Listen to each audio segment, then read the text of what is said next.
All right, so in this webinar, we're going to do a simple explanation of how to double tongue and how to triple tongue, just for those of you who are new to the skill, haven't been doing it for very long. And then for those of you who've been doing it a little bit longer and have maybe come across some problems, we're going to do some tips and troubleshooting and answer as many questions as we can that have come up in the Fundamentally Flute group about double and triple tonguing. So, how to double tongue? So double tonguing is a combination of two syllables, ta and ka. When you're single tonguing, it's just ta ta ta ta ta. Double tonguing is ta ka ta ka ta. And the whole point of ta ka ta ka ta is that eventually you can do that much, much faster than single tonguing. Now, if you're brand new to the skill or literally have just been doing it for a little while, likely the ka is going to be a little bit weaker or you're not used to it. So what we suggest is that first you only practice the back syllable, the ka. So you would do this whole exercise just saying ka, which sounds a bit awkward and is definitely slow, but it's going to help you build that muscle and that reaction while you're playing the flute. So just ka ka ka ka ka ka ka ka ka ka ka ka ka. That's how you start to build the back syllable. And then you can practice the front syllable after that, just to review, the single tonguing feel of it before you put them together. Then to put the syllables together, you add ta, ka, ta, ka, ta. Now, we do it on repeated notes so that it's easier to learn ta, ka, ta, ka, ta without the added complication of changing notes for every ta and ka. If you're finding even this exercise to be a little difficult, go ahead and just repeat those Fs or any note really ad nauseum until you're feeling really comfortable with ta ka ta ka ta. Then you can put it into this exercise, changing every four notes. Then, once that becomes comfortable, we reverse it. So we end up with kata kata ka, so that you get fluent in the opposite version, and it also strengthens the ka. We'll get into different scenarios where you would start with ka later in this webinar. It's just a good idea to get started on this as you're learning double tonguing right away. The other element is the dugga dugga da is just a softer syllable combination. So tucka tucka tuck can end up sounding a bit harsh, a little bit uneven. So dugga dugga da is a softer articulation. So even when you're single tonguing, you might want different levels of articulation of the strength of the articulation. So this is just sort of a lower strength of articulation. Okay, so I'm going to talk about triple tonguing. I think for a lot of people, triple tonguing sounds like harder or faster, something like that. I know lots of students who have learned to double tongue, but they've kind of avoided the triple tongue. And I was that student also. For a long time, I avoided the triple tongue because it just sounded like too advanced. So first I want to just like demystify, what does triple tongue actually mean? It's not any faster or more difficult than double tonguing. What it's for is just a different rhythmic grouping for articulating really fast. So the double tongue is used for groups of like 2, 4, 8 when we're feeling anything in those even pulses. And then the triple tongue is for when we're wanting to articulate things and the rhythm is actually in groups of 3. So like 6, 8, 9, 8, stuff like that. Okay. There are variations to the triple tongue though, because separating the tonguing into groups of 3 can get a little bit tricky because we want to organize it so that we still have ideally the ta or the da syllable on the strong beats. So the first pattern here is one that most people start with, pattern number 1, and that's takata takata. So in this pattern, we're starting with the ta and then we repeat. So you have 2 tas beside one another. This one is easy for the mind because you're essentially just organizing and repeating the same pattern over and over again. The second pattern, number 2, well, 2 is 2A and 2B, so it's the same pattern, but one is forwards and one is reverse. So the other way that you can triple tongue is to go tekata kataka and then in reverse kataka takata. So the reason that you would want to go in both directions, well, one is that it strengthens that back syllable to practice actually starting on the back syllable. And then 2, helps you organize putting the ta syllable on the strong beat. So pattern 2A and 2B is a little bit more advanced maybe, or a little bit more confusing to work with in the beginning. Ultimately, the advantage that it has is in the end, if you needed to triple tongue really, really quickly, you don't have those two front syllables beside one another. So the potential for speed is higher in the pattern 2A and 2B. We recommend practicing them both. And actually, as we were coming up with this webinar, we realized like that we triple tongue really differently. And we didn't know that about each other before we started. So Sarah mostly uses the tekata tekata version, right, Sarah? Yeah. And I pretty much exclusively use patterns 2A and 2B. I can barely do the first one at all. Something that I'll work on to remedy. But when you have flexibility with pattern 2A and 2B, ultimately you can have more speed. Though I don't find that tekata tekata is all that limiting, except for something like the Ravel. What is that, Alborada, with the fast triple tongue. Anyways, for the first exercise there, I'll just give you an example. So I'll play 2A. They'll all sound the same essentially, but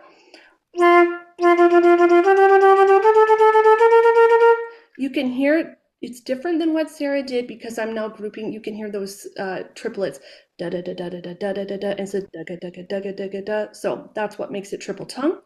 The second exercise there is an idea for practicing starting on the back syllable and arriving onto the front syllable on the strong beat.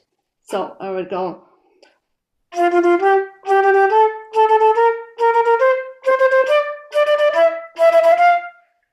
When you're using pattern 2A and 2B, it's important.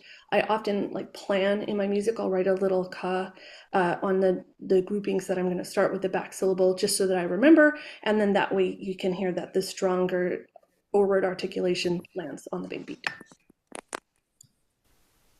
Okay, well, here are the examples that we had from the school group. So again, this is the one that I just played, except the first way. So if we were going to practice this, we could practice with pattern number 1. So we could go tekatata, tekatata, tekatata, tekatata, a really good introduction to learning triple tongue so that we're not just doing, the straight 6 pattern. And then you could progress it and also practice katakata, or sorry, tekataka, tekataka, tekataka, which is the beginning of practicing that pattern 2A. And then if you shift the rhythm like we did in the exercise before, oh my goodness, we'll just go back. This one, see how this is on the second half of the beat? So this starts on beat 4, 5, 6, going to 1. So there we might start katakata. Okay. Going on, this is just a way to progress it where now you're going to go steady and go all the way through. You could use pattern 1, 2, 8, or 2B on any of them. If you've never triple tongued before, we would recommend just start with 1. Probably just start with pattern number 1 and get that feeling comfortable so that if some triple tongue actually shows up in your life, you have a pattern that you're comfortable with, and then progress it to the other patterns, as you improve or as you're looking for more speed. It took me bloody forever to get on here. Hi, Stan. Well, hello. Well, we'll mute you now, but we're thankful to have you. All right, Sarah. Okay, so now we'll get into some of the things that kind of go awry when we're double tonguing and triple tonguing. And I first wanted to go through just an approach of how to practice it. We're all about practice structure with Green Banana Flute Studios. So just explaining a little bit how you can approach it in a way where you'll progress faster. So the first one is time management.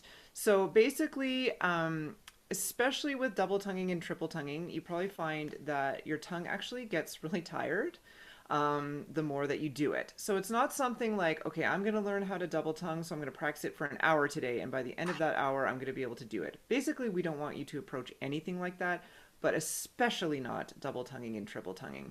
So we always say for whatever exercise you're doing, any of the ones that we've given you here, or maybe more advanced ones, or anything in your repertoire, you want to limit it to 2 to 10 minutes, and even 10 minutes is kind of on the high end for double tonguing and triple tonguing. So like really 2 to 5 minutes of this work every single time you practice, every day that you pull out your flute and practice. If you do like double tonguing or triple tonguing, each for 2 to 5 minutes, you're going to see a lot of progress over time. So you just have to be patient.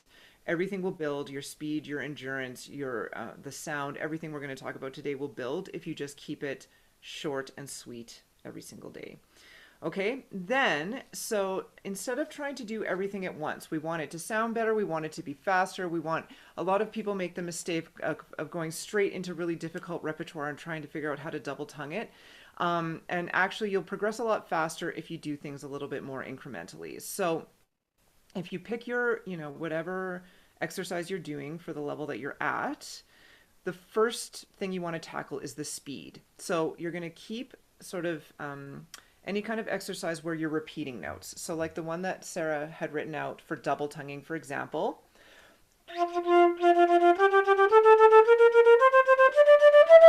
Etc. Yes, thank you.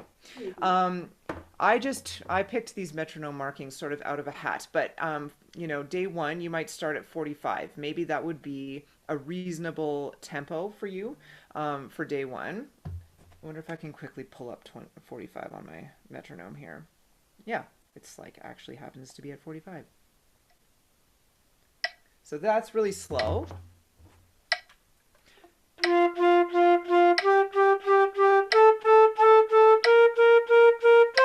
Okay, and you would do that for, like I said, about 2 to 5 minutes, and then leave it.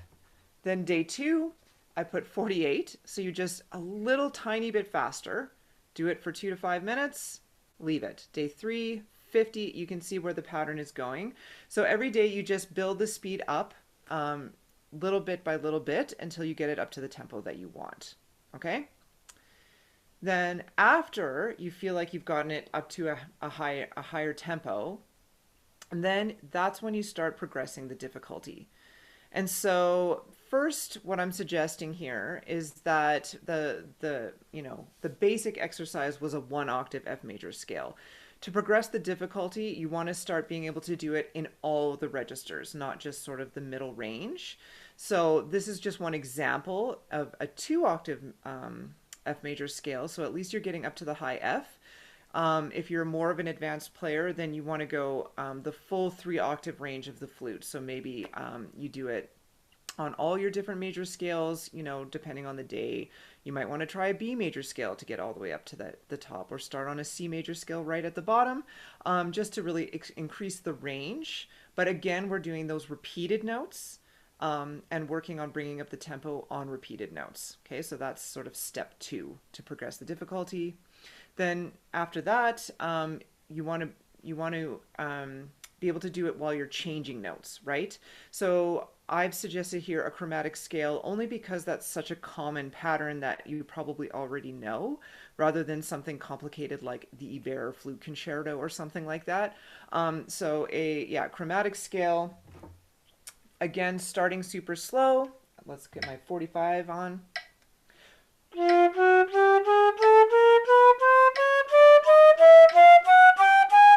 And even though you're obviously able to single tongue something like that, we're doing it double tongued to practice the double tonguing into your routine.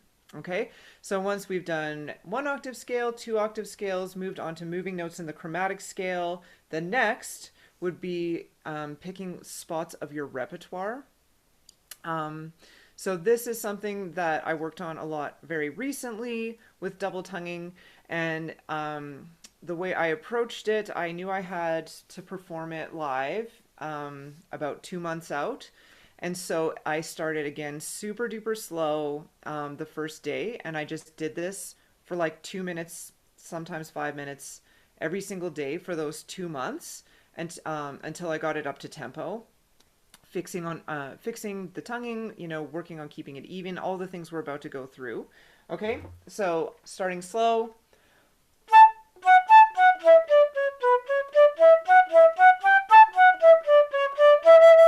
And eventually,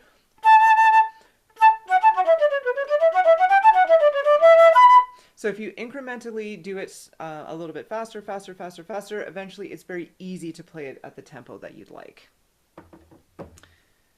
Okay, oh, and then the last thing that I didn't put into a slide is just there's a lot of questions about endurance. So even though we're only doing 2 to 5 minutes a day, Again, that would be the progression that I would suggest. The endurance will come with time. It's not something that you can build overnight. It's like marathon runners probably didn't, on day 3 try the marathon length of running. It's something that you have to build up. So if you find like, okay, I've built up the speed, my fingers line up with my tongue really well, even when I'm doing moving patterns like in this Louis Gone piece, okay, that's when you might want to start working on your endurance because you might have something like the Uber Flute Concerto or something longer that has a lot of double tonguing in it, and you're finding that your tongue is getting tired really quickly. So that's when you might just add a few minutes to this whole spiel, okay, every day. So maybe that's when you work up to the 10 minutes straight of double. If you can double tongue straight for 10 minutes, you can pretty much do anything. Okay, so again, that would just be like building up. Maybe you would add a minute the first week or something, a minute the second week. So just slowly building up. I think that gives you an idea. I could not double tongue for 10 minutes straight. Maybe not now. If you practice right, you could do it. Yes, it would be like that. That would be like, yeah, great shape. That's Yes. marathon day. Yeah. Okay, so I wanted to talk about maintaining airspeed because this was addressing a few of the questions that we did have in our poll in our group of troubleshooting, like what people were struggling with is just not maintaining airspeed, but just sound quality and getting speed on the double tongue. And so maintaining airspeed is one of the main ingredients for that. So I always call it like using legato air because we really want to use that same fast, healthy airstream that we use to play a beautiful legato or a beautiful lyrical line when we're double tonguing. And very, very commonly, we actually kind of like half our airspeed as soon as we're double tonguing. So we're going to talk about that and then how to apply that to your repertoire. I'm not going to demonstrate the E-Bear concerto, but you could apply it to the E-Bear because it's coming up a lot in this webinar. But you must have it on your mind, Sarah. Yeah. Okay, so this is a really simple exercise for using legato air. Basically, what you're doing is you're just going to play with a slur and then you're going to play articulated. And what you're looking for is to compare air speeds between the two, because I would guess that you notice that your airspeed tends to slow down when you're going into that double tongue. So I didn't put any dynamics on here, but you want to play with a nice full sound for this. So if I play the first one,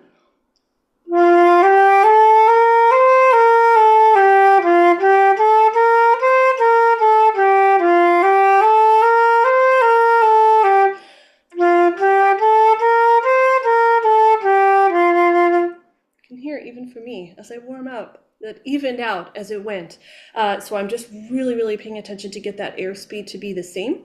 You can progress it by playing it higher, an octave higher. The next exercise down would be just another variation. So you could actually put like multiple notes on each one.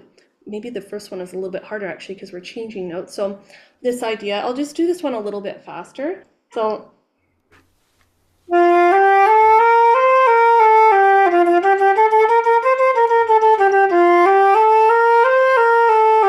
something like that. And then again, higher would be harder because it takes more air support. And then you could progress it even further with like 16th notes. So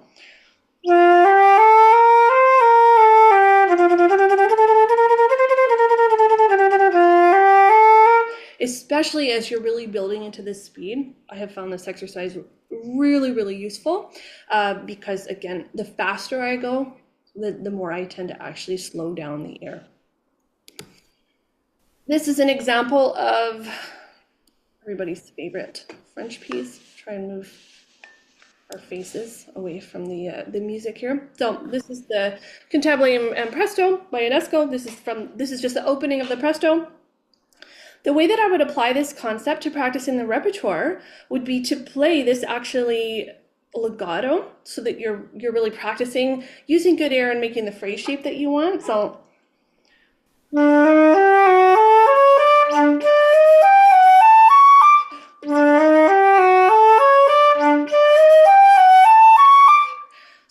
here, I'm actually, aiming my phrase towards the C sharp and kind of creating the shape that I want and getting used to using that legato air, and then hopefully translating that to when I actually articulate.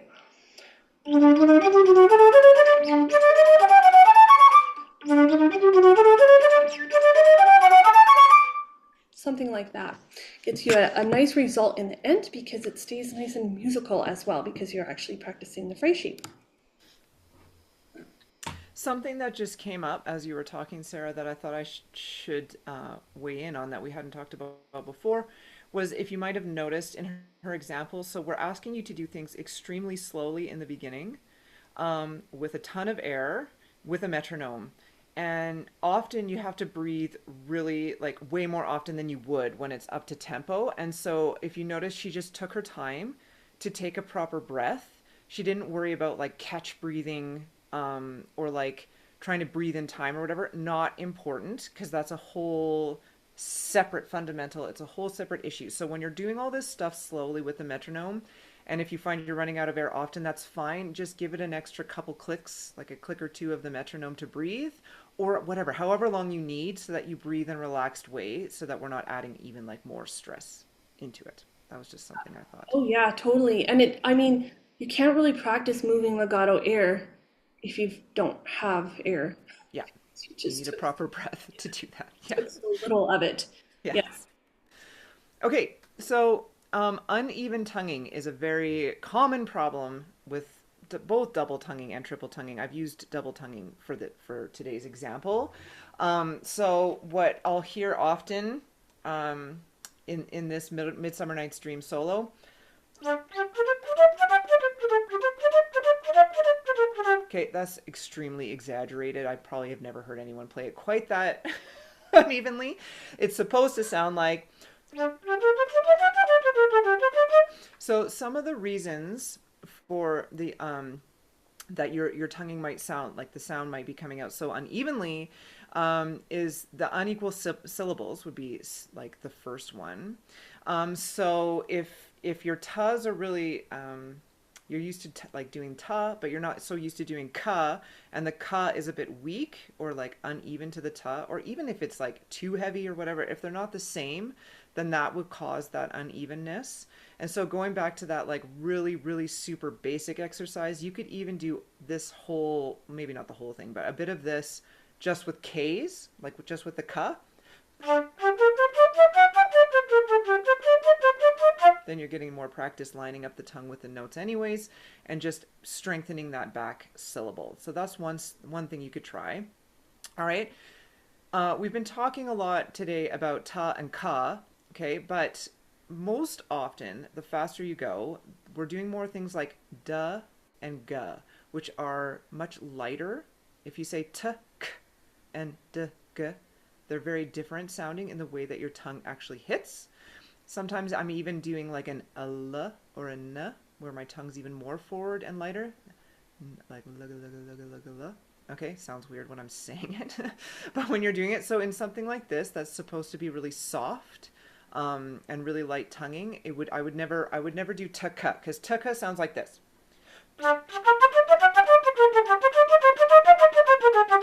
It's very hard to do. Okay, so that can make you really uneven as well. So instead, daga daga da or lugga lugga la. Okay, it's a much lighter tongue. And then everything that Sarah just talked about with maintaining your airspeed applies here as well. So if your airspeed is either inconsistent, so sometimes you're blowing through and maintaining your airspeed, sometimes you're not, or if all of it overall is just too slow, so the air is just moving too slowly, that can make it really uneven too.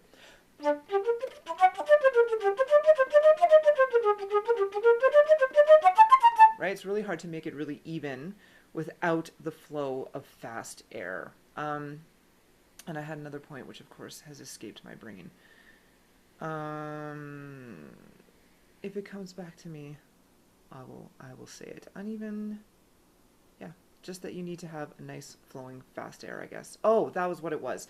Basically, the last point I'll make is that the air needs to move faster. Okay, so when Sarah was doing like the slurred and then she repeated it with tongued, okay, that's to maintain the air.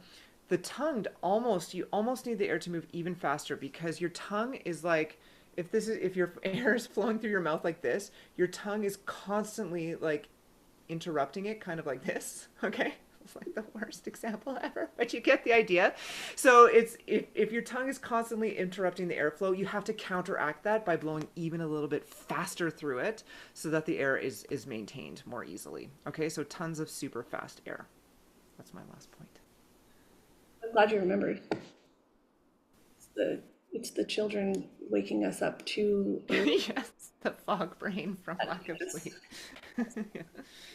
these mom brain problems. Mhm. Okay, so I want to talk about sound quality because that's another thing that had come up in the questions in the group, and it's definitely a huge issue with double tongue. I find that lots of times the quality of sound is kind of like it goes down because of exactly what Sarah said. The tongue is in the middle of your mouth, and it's kind of ruining a lot of things. It's interrupting the air, and it's also compromising like maybe the vowel or the angle of air. So I'm going to just talk about some of the most common issues with this and double tonguing. So the first one is air direction. So really, always when you play the flute, you want the air to be going at a 45-degree angle into the flute, not across the flute.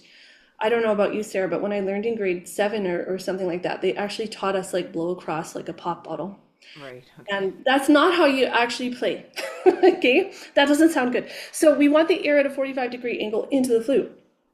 When you double tongue or triple tongue, you actually might want to even increase that angle into the flute a little bit more because of the way that the tongue is interrupting the air, and it kind of interrupts the angle somehow. So I'll just blow too far across the flute and show you what that sounds like.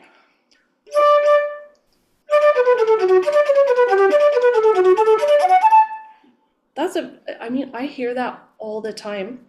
If I now take my air and I'm going to just aim it a little further into the flute than normal,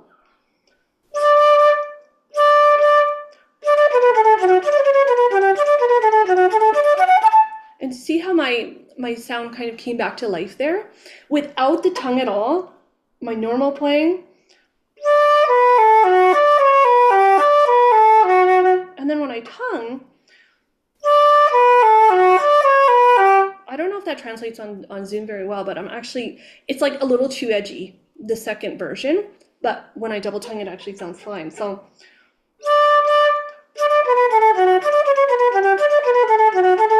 see, you have more quality there, okay?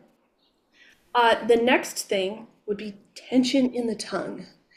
And this is something that was huge for me. For the longest time, I really had so much trouble getting the speed up on the double tongue.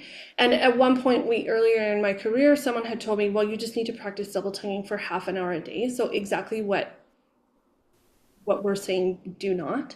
I did that actually for 6 months, and my double tonguing really did not get a lot better. So let me save you the time.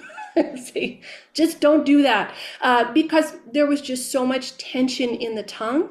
And when you have a lot of tension in the tongue, it can't go fast, and no matter how much time you spend practicing it. So sometimes that tension can be caused by just like too much contact. So again, if you say ta and ka, and you really have a lot of contact between the tip of the tongue or the back of the tongue and the roof of the mouth, so ta, ta, ta, ta, ta, you can almost hear it snapping off there, t, t, t, and a little bit of air coming out. What you want is a lot lighter. So like ta, ta, ta, ta, ta, ta, ta, ta, ta, ta, ka, ka, ka, ka, ka, or da, da, da, da, da, da, da, da, da, ga, ga, ga, ga, ga. You can hear how much lighter those softer syllables are. If I tongue too hard, I'll show you what that sounds like.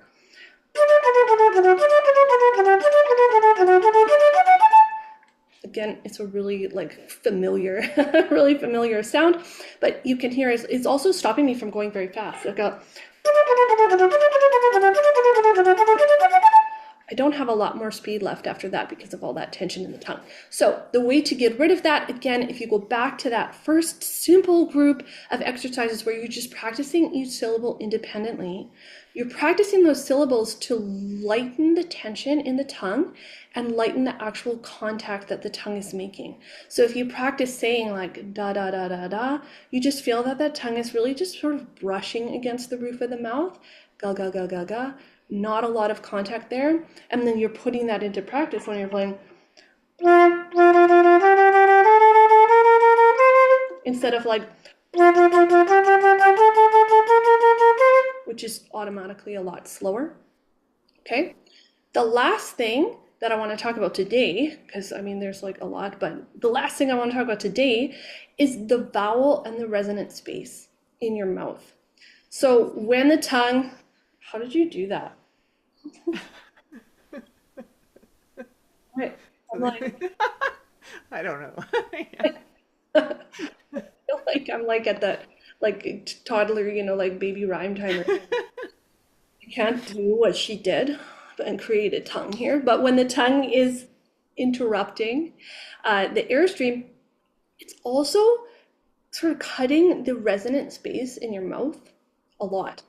Okay, it's like a concert hall inside your mouth. It's a concert hall because it's space. And if someone just put a curtain right down the center of it, you're going to cut off half of that resonant space in the concert hall. So that's essentially what your tongue is doing inside your mouth by staying up. It's staying up in the middle of the mouth. When I single tongue, I'm always going da da da da da da da da da and kind of moving the tongue out of the way to keep the resonant space in my mouth full. So we want to continue with that idea as we double tongue as well. So inside the mouth, I'll speak my double tongue, I'm going you can hear that I'm actually creating a lot of space. I know that when we demonstrate, we're kind of like ticka ticka ticka ticka, but if I actually played that way,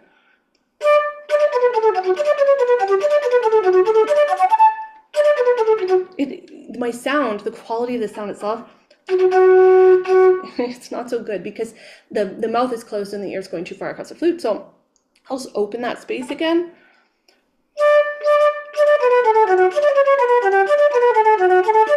You can hear, especially down into my low register, the quality of the sound is returned because I'm keeping the resonant space in mind, as well as the air direction, as well as the tension in the tongue a lot lighter.